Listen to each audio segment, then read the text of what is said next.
Здравствуйте, уважаемые любители настольного тенниса. Здравствуйте! В сегодняшнем видео мы поговорим и исследуем новое. Новое влияние, Сергей, состоит в том, что создаются комбинированные основания. Мы уже много раз говорили, я считаю, что это современность. То есть, с одной стороны, быстрее, с другой, медленнее, но вот это основание под названием Combination Effect, оно чем еще уникально? 6 слоев.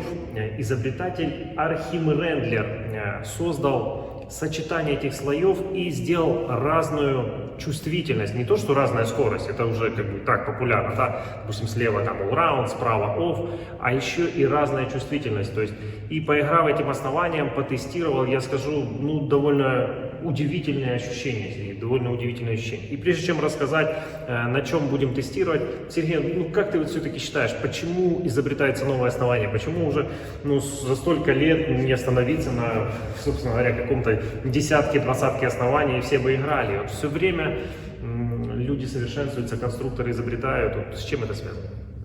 Я думаю, во-первых, меняются тенденции в настольном теннисе, то есть меняется темп игры, новая тенденция, что нужно играть ближе к столу, тоже вносит свои коррективы. Опять же, меняются постоянно мячи, клея, вот и приходится менять основания. Совершенство.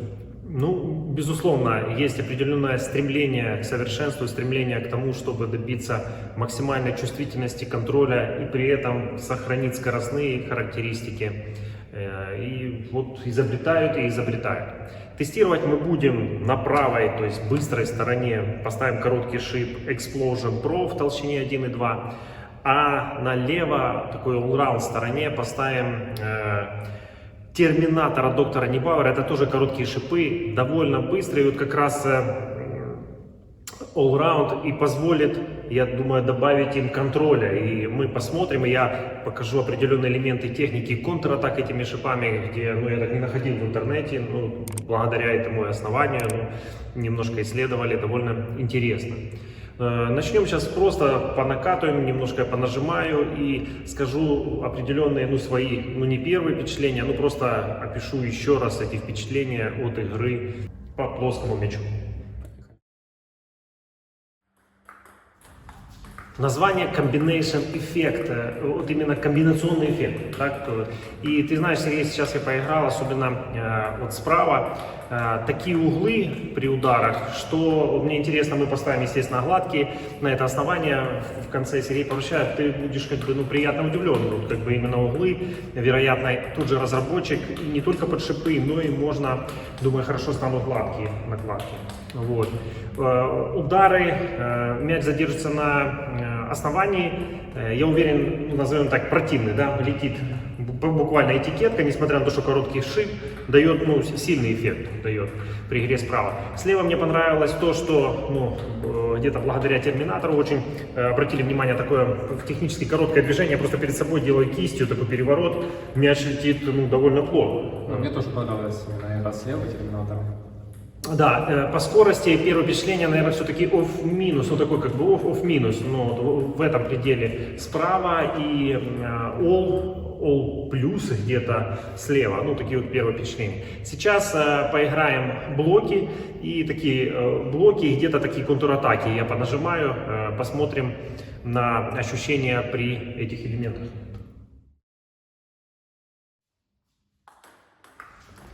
Не терпится мне перейти к началу по подрезке, но все-таки как вам контроль игры? Здесь, Сергей, хочется отметить то, что при контр-игре справа важен угол. Вот все-таки, может это именно этими шипами, но мне интересно тоже гладко проверить, чуть-чуть приоткрывать надо, конечно, чтобы мяч не взлетал. Также, почему, как мы проверяем, да, вот мы разговариваем, я говорю в минус, потому что, если увидели контр-игра и завышенные мячи, не просто пробить Сергея, то есть он реагирует, и я вроде бью со всей силы, а мяч не летит так плотно. Вот, что, это хорошо для тех игроков, которые обороняются, то есть очень контрольные блоки, там подсетку, переводы, вот, и завышенный можно ударить тогда по месту, вот, поэтому, скорость в минус соответствует. Слева снова обратили внимание на технику, такое кистевое, кажется, короткий шип, да, с небольшим сцепом, а действительно надо закрывать и накрывать, и летит очень чувствительный, я сказал бы так. Вот.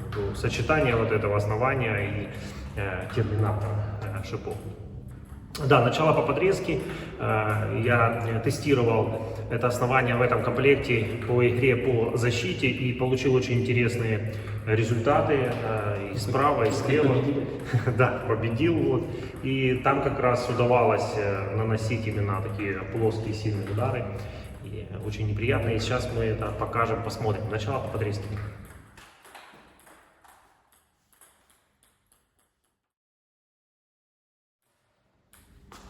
Знаете, не покидает меня чувство, как будто бы вот именно в начале по подрезке.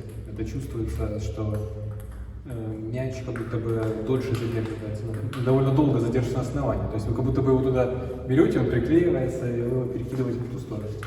Совершенно верно. Сергей действительно хорошая задержка мяча, позволяет справа тем более. Не забывайте, что толщина 1,2, вот, и соответственно, если вдруг мощнее, быстрее, можно поставить 1,5, 1,8, 2,1 шип, и это основание заиграет еще мощнее. Хотя, видите, буквально куда хотел, туда начинал. И в точку локтя, и по прямой, начало, и потом выше сетки сразу можно наносить такие мощные контрудары справа. И поэтому по защите длинная подача на длинные шипы защитнику, и затем вот такими плоскими держишь его в напряжении, выше сетки сразу плоско забиваешь. Очень хорошо реализуется этим основанием, я проверял. Слева же снова обратите внимание на вот такую короткую технику, причем сверху, еще раз говорю, я обрабатываю, тоже довольно плотное начало, и отсюда все розыгрыши можно делать, то есть подаете плоскую подачу, вам срезает, сразу можно перевести в другой угол, втянуть в такую сложную игру, сложную в плане разные мячи летят соперника, можно активно принимать подачи, можно укорачивать. Думали, обратили внимание, я так пару раз укоротил, просто подставил ракетку, и сложно было Сергею. Вот, тем интереснее, естественно, попробовать, я думаю, Сергею это чудо, не природы, дело рук человеческих. И сейчас мы наклеим накладки, наклеим евротензоры в толщине 2,1. Вот. Макс. В толщине даже максимальной, да, теми, что играет Сергей. И Сергей повращает и скажет свои ощущения по поводу этого основания. Смотрим. Сергей, расскажи вообще за основание и твои впечатления. Первое, что хочется отметить, это, конечно, то, что лопасть оверсайз, толщина 12 мм, то есть... 12,8 мм. 12,8. Да. То есть обычному человеку, который привык играть обычные основания, придется немножко привыкнуть. Справа, знаете, если вы играли бальзовыми основаниями, вы знаете этот эффект, что мяч очень сильно выпуливается, очень сильно улетает за стол. Здесь этого нет. Здесь больше контроля, больше мяч задерживается, и нет вот этого выпуливающего за стол эффекта. Очень аж у тебя какая-то пушка в руках. А слева вообще мне понравился очень высокий контроль, и, как всегда, мне нравится доктор Небауэр, это возможность слева сделать контрудар. Но в комбинированных основаниях, да. То спешл мы снимаем. И вообще очень сильно отличается сторона. То есть это не то, что там как-то чуть-чуть. По ощущениям отличается. Я еще заметил, Сергей, что ты справа вращал, вот мяч крутился довольно сильно. Обычно вот high technology, да, гладкие накладки, они просто как выстреливают и все. А здесь именно прокручиваются все. Да, я думаю, это за счет именно вот этого, что ощущение, что есть задержка на основании, и это дает мячу прокручиваться. То есть мяч сразу не выпуливается очень быстро. А как тебе вес? Вот вес 70 грамм, вот как в руке сидит?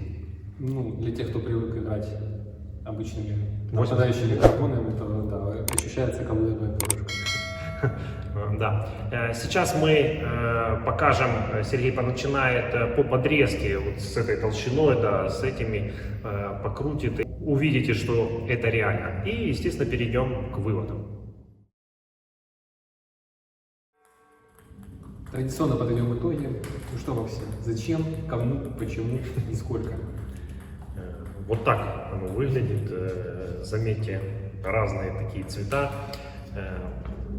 Да, Сергей уже отмечал при игре гладкими накладками то, что разница не только в скорости, а и в ощущениях. Справа, слева немножко разные ощущения. Да. И Сергей вот сказал, что перед собой слева можно наносить удары. Аналогично и здесь там и коротким шипом, да даже длинным, вот просто вот этими мышцами, и мяч летит очень плотно. Ну, интересно сделано.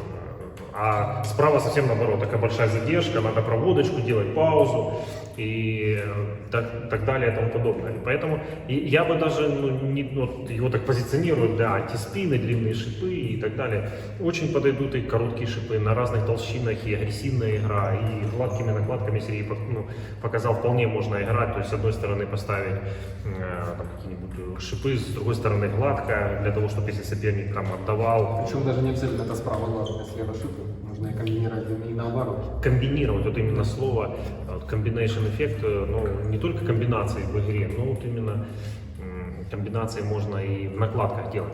Твои впечатления? Я бы еще отметил то, что мы поиграли по Подрезки, подрезке. да, сначала. Именно то, что даже разная техника исполнения начала подрезки. Когда справа нужно больше как бы задержать ракетки и провести. Ну, с паузой, да. То есть с паузой подсесть под мяч, тогда он 100% ложится в стоп. А слева наоборот, нужно просто одной буквально кистью начать так смести мяч, как будто бы там накат, а не подрезка.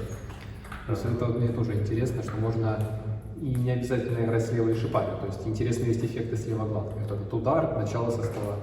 И вообще, учитывая, что большинство, Сергей тоже говорил, основание это 5,8-6 миллиметров, да, с такой лопастью, то вот иметь одно такое большое основание из серии там, Доктор Небава очень интересно, потому что вот этой толщиной проводка прям идет как стеной бьешь.